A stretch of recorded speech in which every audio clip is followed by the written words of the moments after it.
Jamuna Tira Vanachari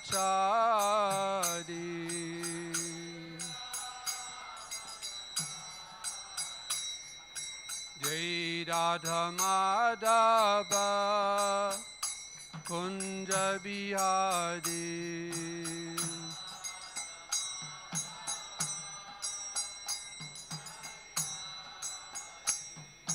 Jai Radha Madhava Kunja Bihari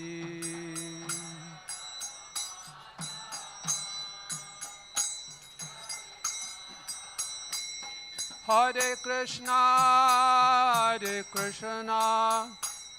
Krishna Krishna Hare Hare Hare Rama Rama Rama Hare Hare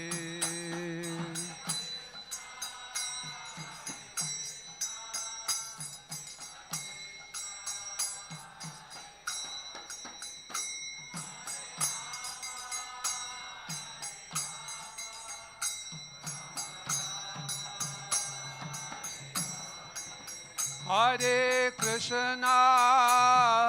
Krishna Krishna Krishna Hare Hare Hare Rama Rama Rama Hare Hare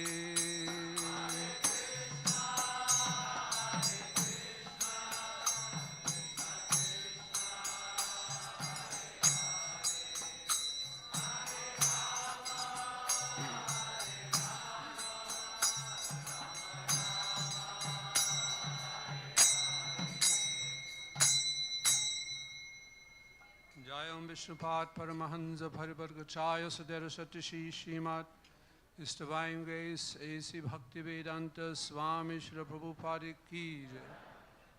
Jayam Vishnupad Paramahansa Parivargachaya Sadhara Satishi Srimad His Divine Grace Srila Bhakti Siddhanta Saraswati Thakur Ki Jai. Ananta Kuti Vaishnavrinda Ki Jai. ISKCON Founder Acharya Srila Prabhupada Ki Jai. Namachaya Shila Haridas Thakur Ki Jai. Prem Se Gaho Sri Krishna Chaitanya Prabhu Nityananda Shri Advaita Gadadhara Shivasari Gaur Bhaktavinda Ki Jai. Shri Shri Radha Krishna Gopa Gopinath Shyama Kunda Radha Kunda Gita Govardhana Ki Jai. Vrindavan Dhama Ki Jai. Shri Navadvip Mayapur Dhama Ki Jai. Jagannath Bhuri Dhama Ki Jai. Gaur Premanande, Shri Shri Radha Madhava Ki Jai, Shri Pancha Tattva Ki Jai, Shri Shri Prahlad Singha Deva Ki Jai, Gaur Premanande. All glorious to the assembled devotees, all glorious to the assembled devotees, all glorious to the assembled devotees, all glories to Shri Shri Guru and Shri Gauranga.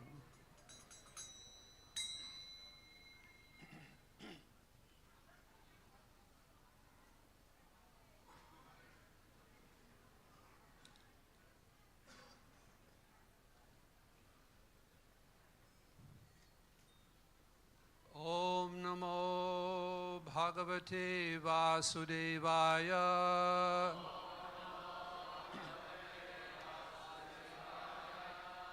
Om Namo Bhagavate Vasudevaya.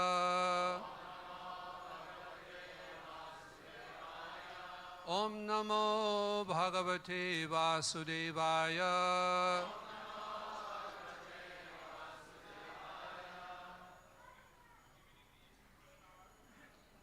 We are reading from the Srimad Bhagavatam, Canto 3, Chapter 14, Pregnancy of Diti in the Evening. Text 17.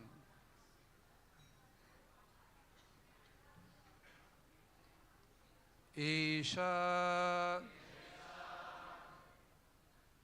te aham vidasyami priyam bhiru Yat Ichasi Tasya Kamam Na Kaha Kuryat Siddhis Traivargiki Yattaha Esha Teham Vidhasyami Priyam Vidu Yat Ichasi Tasya Kamam Nakakuryat Siddhis Traivargiki Yattaha Esha Teham Vidhasyami Priyam Vidu Yat Ichasi Tasya Kamam Nakakuryat Siddhis Traivargiki Yattaha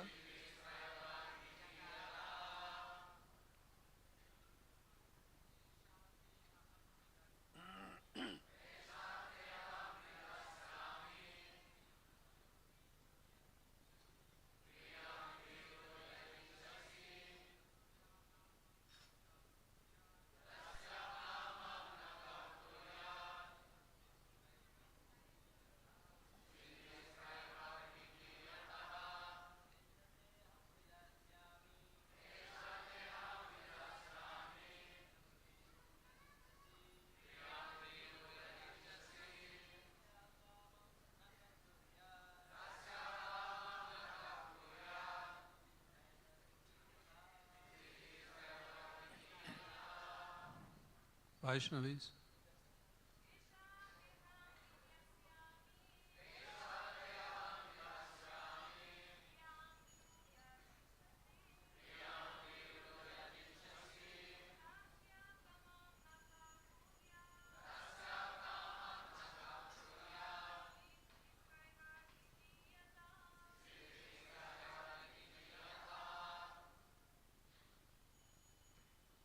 One more.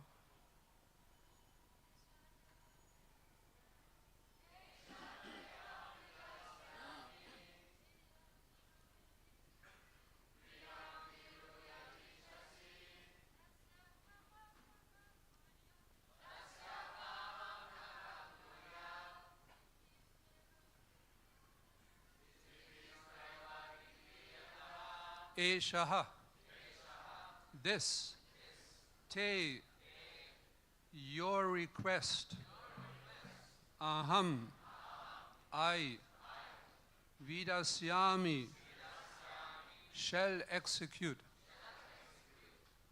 priyam, very dear, bhiru, O afflicted one, yat, what, ichasi, you are desiring, tasyaha, her, kamam, desires, na, not, kaha, who, kuryat, would perform, siddhi, perfection of liberation, Traivargiki, three, Yattaha, from whom. Translation: O afflicted one, I shall forthwith gratify whatever desire is dear to you, for who else but you is the source of the three perfections of liberation. Purport by His Divine Grace, A.C. Bhakti Vaibhava Swami Maharaj ki jai. The three perfections of liberation are religiosity, economic development, and sense gratification. For a conditioned soul, the wife is considered to be the source of liberation because she offers her service to the husband for his ultimate liberation. Conditional material existence is based on Sanskarification, and if someone has the good fortune to get a good wife, he is helped by the wife in all respects. If one is disturbed in his conditional life, he becomes more and more entangled in material contamination. A faithful wife is supposed to cooperate with her husband in fulfilling all material desires so that he can then become comfortable and execute spiritual activities for the perfection of life. If, however, the husband is progressive in spiritual life, in spiritual advancement, the wife undoubtedly shares in his activities, and thus both the wife and the husband profit in spiritual perfection. It is essential, therefore, that girls as well as boys be trained to discharge spiritual duties so that at the time of cooperation both will be benefited. The training of the boys is brahmacharya, and the training of the girl is chastity. A faithful wife and a spiritually trained brahmachari are a good combination for advancement of the human mission.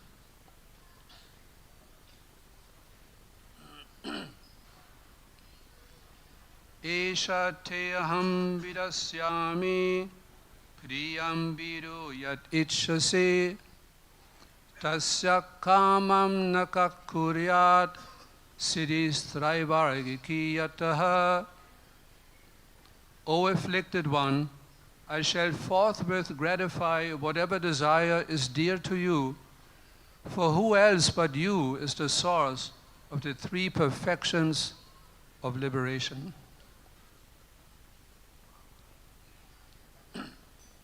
Nama Om Vishnupadaya Krishna Preshtaya Bhutale Srimate Bhakti Vaibhava Swami Namine Namaste Saraswati Devi Gauravani Pacharine Nirvishesha Shunyavadi Paschadyadeshatayane.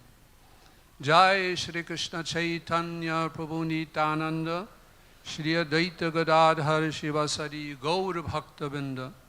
Hare Krishna, Krishna Krishna, Hare Hare, Hare Rama, Rama Rama, Hare Hare.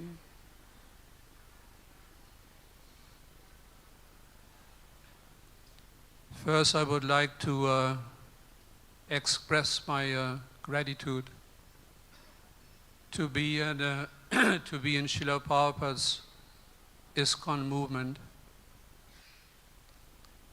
There are so many wonderful devotees who dedicated their lives spreading Krishna consciousness, rendering so many different types of services. There's no greater fortune than the association of such devotees. Hare Krishna.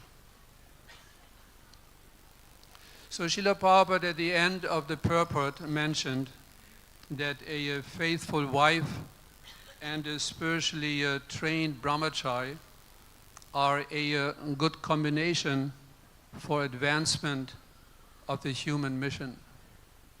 We all know that the human mission is to become fully Krishna conscious and then return home back to Godhead.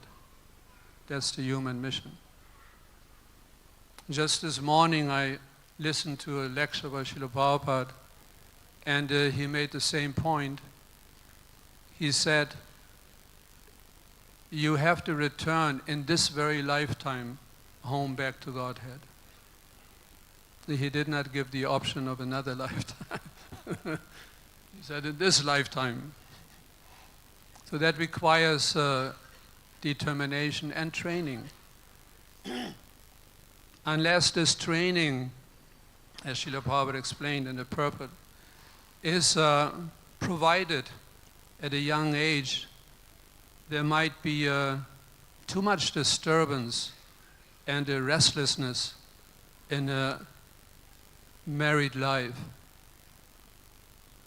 And we know there are some examples of young married couples. There's so much disturbance, so much restlessness.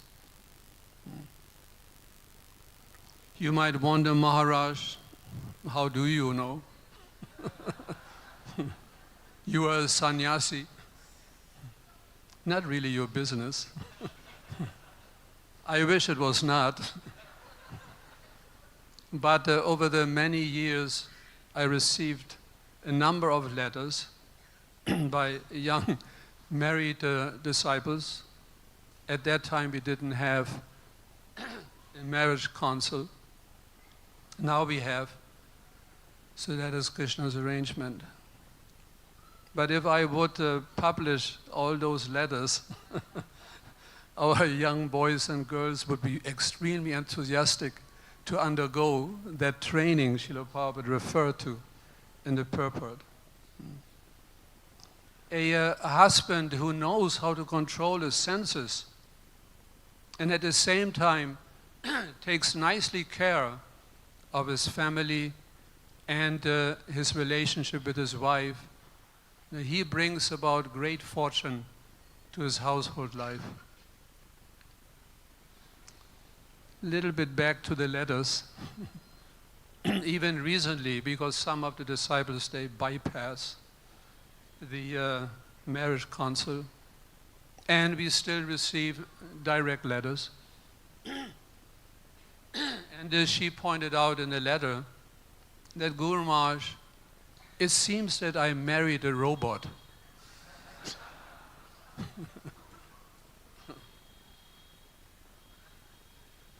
I was just about to reply with, why don't you press the reset button and everything will be all right.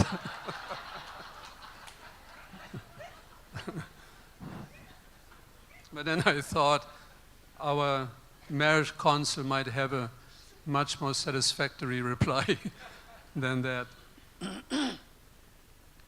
In verse 19, in the Purport, Srila Prabhupada explains, when a man becomes qualitatively like the cats and dogs, he forgets his duties in cultivating spiritual values, and thus he accepts his wife as a sense gratificatory agent. When the wife is accepted as a sense gratificatory agent, personal sense gratification, there's disruption or divorce. But when the husband and wife aim at spiritual advancement by mutual cooperation, there's no consideration of personal beauty or the disruption of a so-called love. So in other words, if we strongly keep Lord Krishna, our spiritual practice, in the center of our relationships and activities, then everything becomes very beautiful. Srila Prabhupada's vision was of a huge family coexisting in spiritual harmony with Krishna, Lord Krishna in the center. If we accept Srila Prabhupada's vision, we need to create harmony in our society for Krishna consciousness. A house filled with discord is not at all appealing. The people may come quickly, but then they also might leave quickly. The Lord Krishna is all attractive. That's the meaning of his name. Sarvakarshaka means all attractive.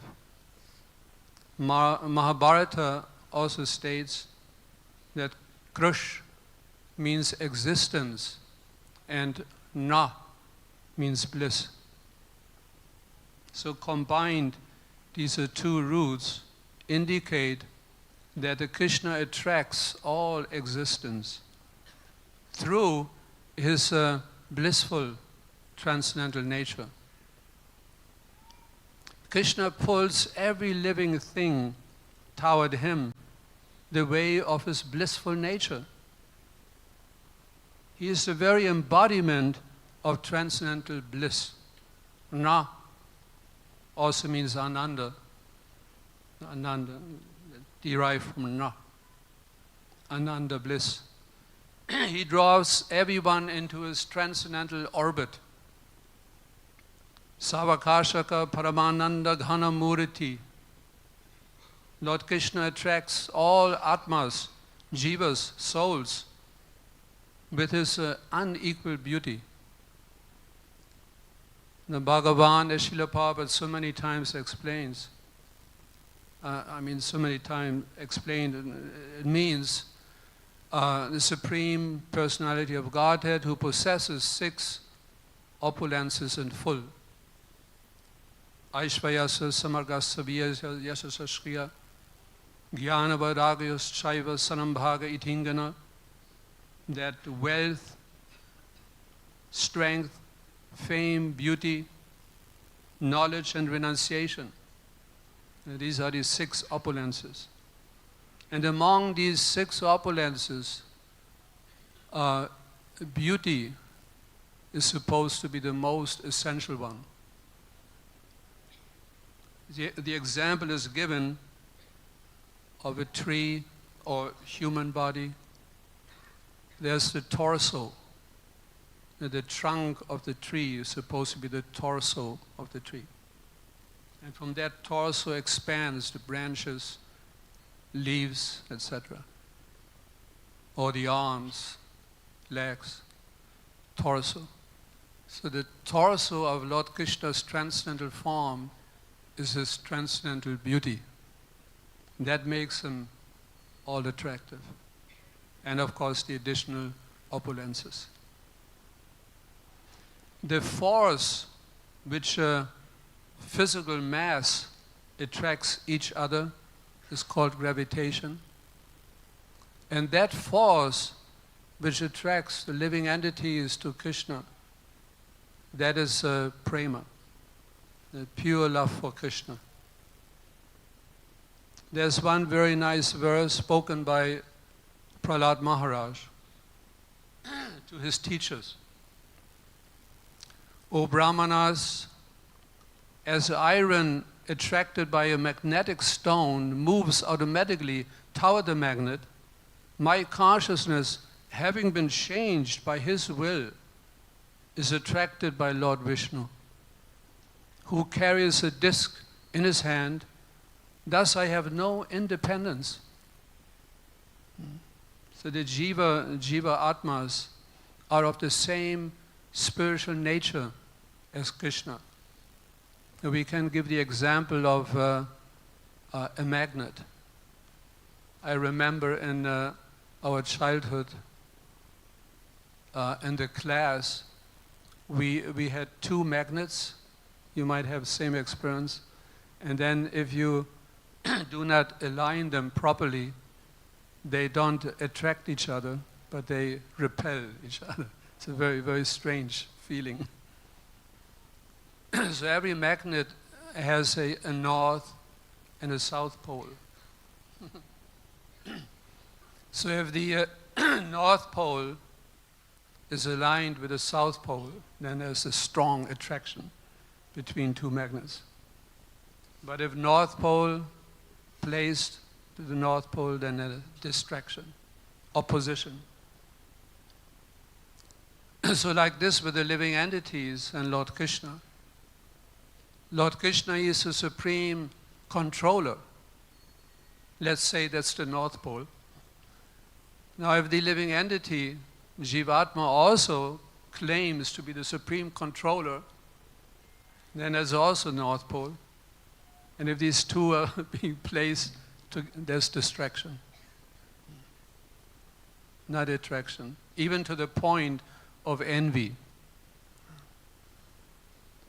So the proper alignment that, in that analogy, the south pole of the living entity is pure devotional service to Krishna. In full consciousness that the living entity is the eternal servant of Krishna. And that's a proper alignment, and the attraction is very, very strong. Srila Prabhupada further explains in the Purport, he makes the same point with the magnet. For iron to be attracted by a magnet is natural. Similarly, for a living entity to be attracted toward Krishna is natural, and therefore the Lord's real name is Krishna, meaning he who attracts everyone and everything. The typical example of such attraction are found in Vrindavan, where everything and everyone is attracted by Krishna. The elderly persons like Nanda Maharaj and Yashoda Devi, the friends like Sridharma, Sudama, and the other cowherd boys, the gopis like Srimati Radharani and her associates, and even the birds, bees, cows, and calves are attracted to Krishna.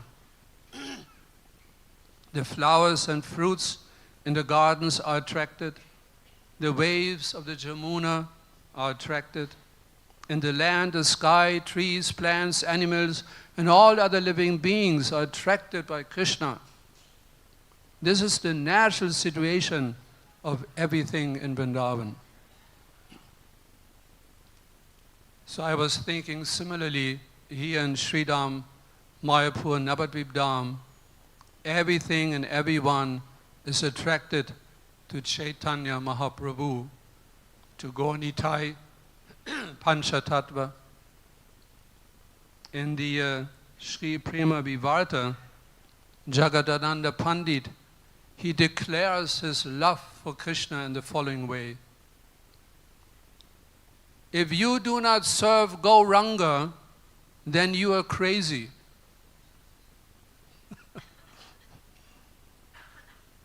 Because if you serve him, you will feel the greatest joy. He is the very deity of mercy and compassion. Chaitanya Mahaprabhu is my master. I shall never leave him. He is the Lord of my heart. I arise and embrace anyone who calls out, Chaitanya, Chaitanya, Chaitanya, Chaitanya. They are very dear to my heart. Then he goes so far to say that he doesn't want to see the face of anyone who does not call out, Chaitanya, you are my wealth and you are my life. He will beat anyone with a stick who leaves Chaitanya to honor another sannyasi. Similarly, who talks about meaningless topics instead of discussing topics about Chaitanya. Then he recalls in his Prema Vivata one incident with Chaitanya Mahaprabhu. He was personally present with a Gadadhar, Sri Gadadhar Prabhu. You want to hear that incident, that small story?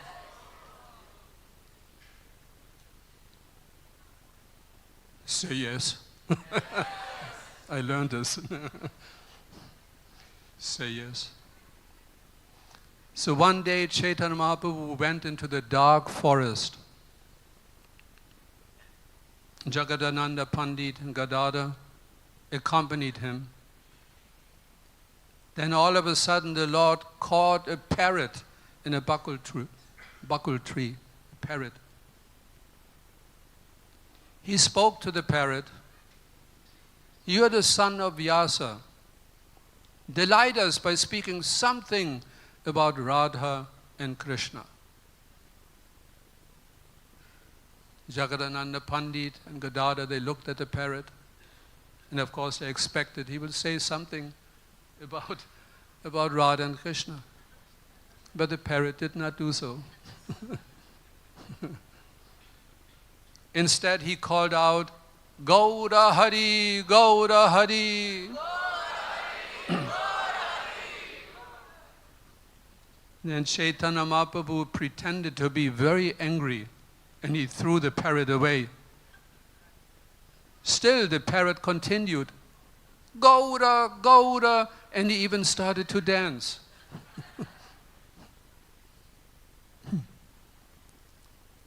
But the Lord insisted, this is Vrindavan. Say something about Radha and Krishna. The parrot replied, Vrindavan has become Navadvip Dham. Radha and Krishna appeared as Gauranga. You're my Krishna and Gadadhar is my Srimati Radharani. Gadadhar and Gauranga are the lords of my life, my heart, and nothing else comes out of my mouth. Then Chaitanya Mahaprabhu became very upset when he hears another name, when he heard another name of Radha and Krishna, and he left. Shri Radha Madhava Ki Jai. And he left. So as the Lord was walking away, the parrot replied, you may sing whatever song you like, but I will continue my worship forever. Hare Krishna. Such a beautiful story. So today is the first day of a Kirtan Mela. Jagadananda Pandit, he mentions in his Prema Vivarta, Sadhu Sange Krishna Nam Aimatra Chai Sangsara Jinite Ar Kon Bastunai. That means he only desired to chant the holy name of Krishna in the association of saintly sadhus. And then he states there's no other way to conquer samsara, that repetition of birth and death. There's no other way. So now these Kirtan Mela days, we have that great opportunity to chant Lord Krishna's name in the association of devotees, of saintly devotees. We find this verse quoted, this particular verse, quoted in the Jaiva Dharma. Srila Prabhupada and Jagadanand and Srila Bhaktivinoda Thakur quote from the Prema Vivarta numerous times. It's such an important literature. And in that particular publication, Prema Vivarta, this is so amazing that Jagadananda Pandit, he was personally present when Chaitanya Mahaprabhu spoke about the glories of the holy name, quoting so many shastras, one verse after the other, just quoting. Because we only know the Shikshastakam. But he spoke so many verses glorifying the holy name, and he personally noted them all down. So we give some of these quotations. Chaitanya Mahaprabhu speaks. The name of Krishna is compassionate, filled with Krishna's power, and certainly the giver of liberation to all moving and inert beings.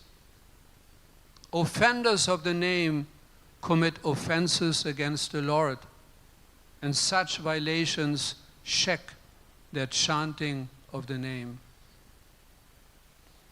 The name, however, destroys all sins of even such great offenders. Other than the name, the soul has no friend in this world. Offenses make the holy name assume a material form and make a practitioner deviate from their practice of chanting for insignificant mundane ends. And then Mahaprabhu, he quotes the 10 offenses against the holy name. And then he says, Shri Nam Nami Eka Tattva, the name and the possessor of the name, there's no difference. The name, form, qualities, and pastimes are transcendental, and none of them are separate from the Supreme Lord. There's no understanding of this, he explains, however, in this material world. You also might have experienced that sometimes we try to contemplate on this point that Lord Krishna and his name are non-different. At least I struggle. So not easy to understand. And Mahaprabhu, he states that there's no example in this world that something is non-different from its name. It doesn't exist. Very difficult to understand. But then he explains, you will realize this auspicious truth by the combination of two things: your pure practice and the power of Sri Guru and the sadhus, the devotees. As long as you have not realized this truth, you will never leave mundane consciousness. You will chant the name, but never get the pure name. You will chant only Namabhasa, and your service will remain imperfect. Shrinam Upaya Upeya. In the practicing stage, the holy name is the means. And in the perfectional stage, the name is the primary engagement. So one of the symptoms of an advanced devotee is that he's always chanting the holy names of Krishna, day and night, and even in sleep. All the time chanting. That's the symptom of the highest realization in Krishna consciousness. The continuous chanting of the holy name, spreading the holy name, glorifying the holy name. Only by very carefully avoiding the offenses of the holy name does the soul attain all perfection and reach the Lord. And then Chaitanya Mahaprabhu, he cites a conversation between Sanat Kumar and Narada Muni. Sanat Kumar, he spoke to Narada Muni, "O Narada, in this way Shiva, Lord Shiva, mercifully spoke to me and the great sages about the name of the Lord, the source of all happiness.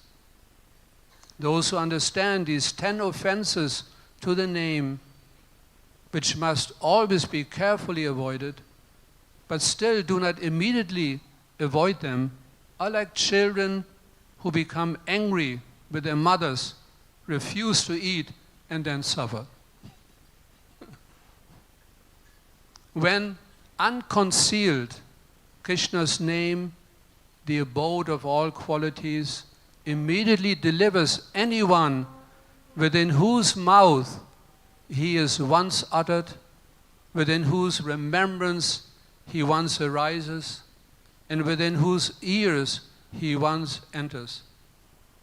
And then he explains what this concealed means. It has two meanings. The first one is the name is hidden by separations between the name's syllables. And second, the name appears in a mundane form to the soul, covered over by ignorance. Then he gives so many beautiful quotations from Shastra. And then finally Chaitanya Mahaprabhu states that I have shown you again now, in the words of Vyasa, the truth that I previously described in my Shikshastakam. So this is the end of this class. Srila Prabhupada ki jai, Srimad Bhagavatam ki jai, Gaur Premanande Hari Hari Bol. Hare Krishna.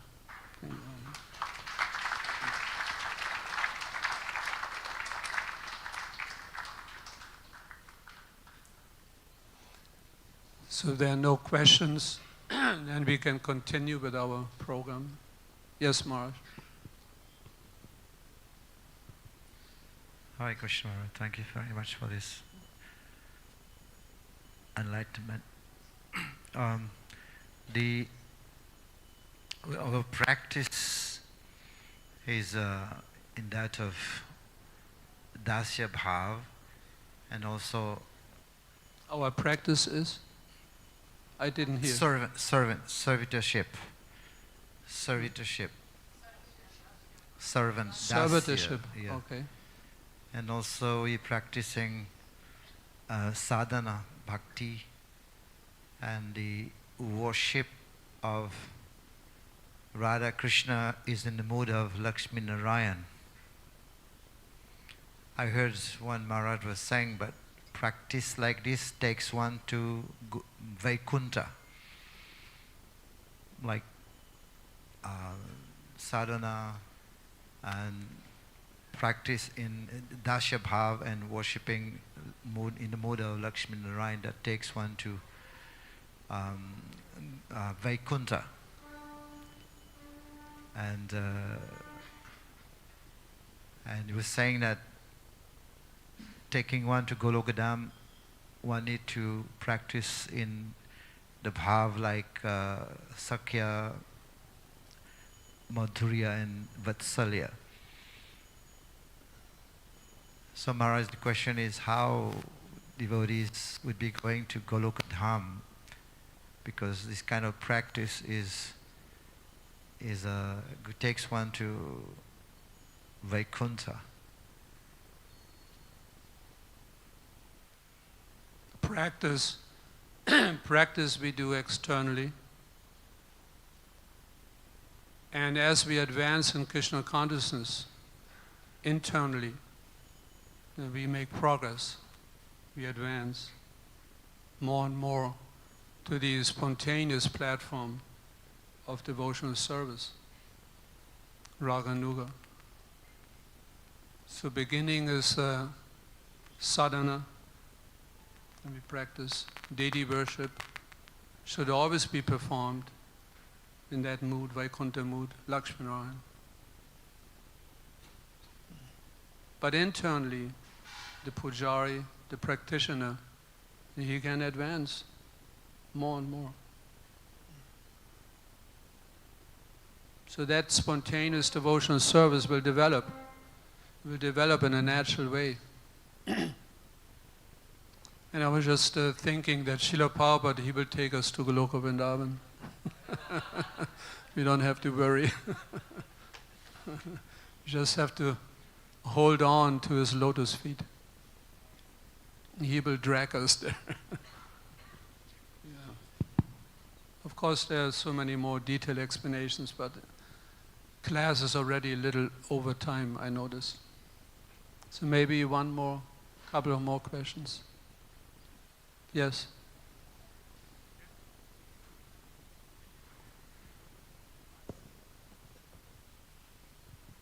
Hare Krishna. Maharaj, thank you very much for the class.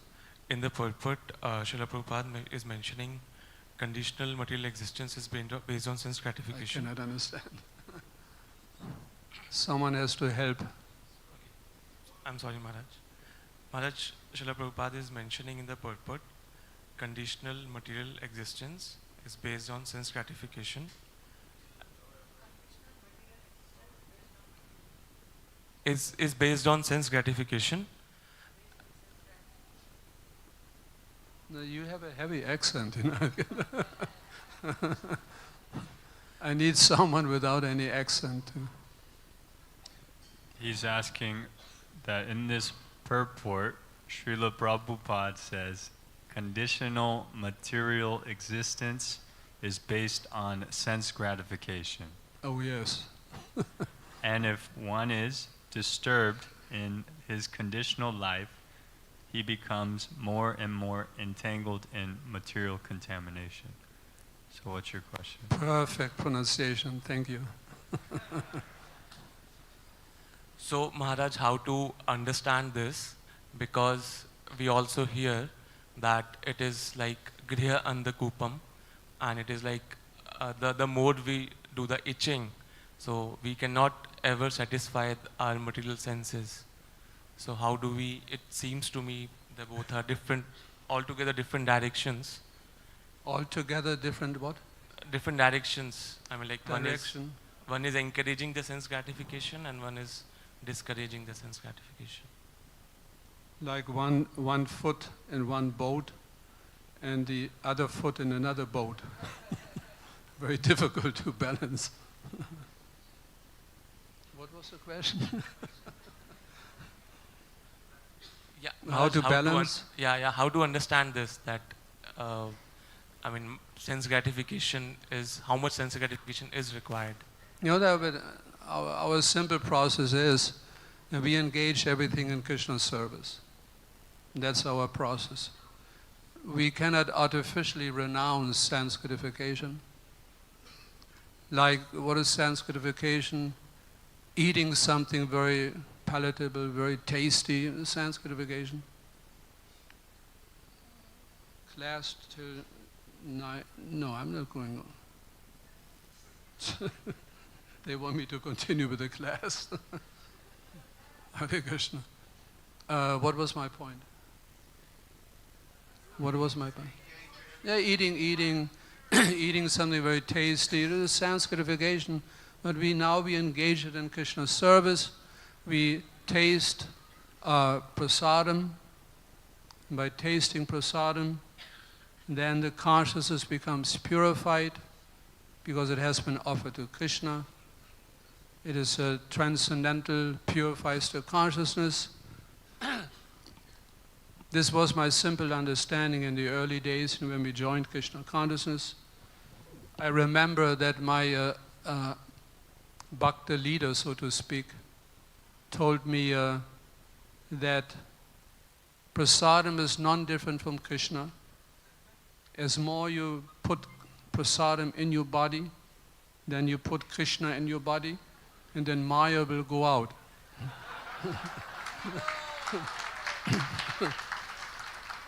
So we were eating buckets of prasadam every day.